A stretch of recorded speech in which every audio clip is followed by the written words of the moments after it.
Okay, we're on Batra Parak Bet, Mishnah Yud Gimel. Really interesting Mishnah because it's very relevant actually to me personally. What happens if your tree grows over into your neighbor's yard? Okay, so now interestingly, the question becomes not one of what happens with the leaves because that happens to me often. Like my leaves fall, my neighbors get upset, but rather do I have to cut down my tree, or not even that? Does my neighbor have the right to cut down my tree that's over in his yard? You would think that it's true, but the Mishnah seems to say that it's not exactly true. It says the Mishnah, "Ilan shehu notel isdei chavero." My tree, I'm Reuven, and it leans over into my neighbor's yard. So I've got my lemon tree, or I guess the lemon tree, or the fruit trees. I'm going to see the difference between fruit trees and non-fruit trees, according to some opinions. So my neighbor has the right. He has to use his field.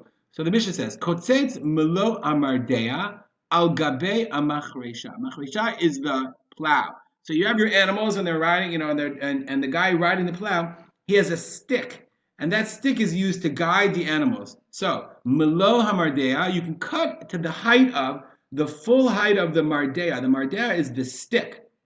Malmada bakar, the cattle guide leader, the stick that you use. Okay, al gabe over the plow. So you could cut the height that he needs in order to, let's say he's got a field. So next to his field is my trees, and my trees are leaning over into his field. So he can cut down. Kotzetz means kotzetz anafim adgova malo amardea. So he cuts it until the height of the need of his guide stick. Shelo ya'akvu milholich machrashato l'sham machrishato. So that is, it won't hold him back from guiding his cattle as he's trying to plow in his field. Meaning, he, not me, not the owner of the field, okay, but Shimon, that's what Kati says, the owner of my next door neighbor can cut my trees over his field to the height where that it doesn't bother him when he needs to plow his fields. I.e., he can't cut my trees totally, but what he can do is he cut it to the point where it's not no longer a nuisance to him. Ubecharuv ubeshikma, if it's a carob tree or a sycamore, can get negative hamashkola. So therefore, these trees, they are so shady that nothing's going to grow. He wants to grow a garden, so therefore, can I get hamishkolet? Mishkolet is a plum.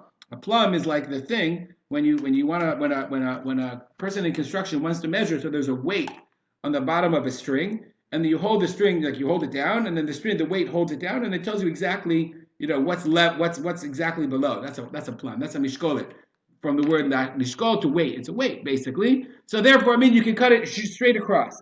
In a charuv and a shikma, if the charuv and the shikma are bothering him because it's too much sun, then he can really cut along the border. The Bartunera says, "Kotzetz kol anything that leads into his field, he can cut." Okay, because these are such shady trees.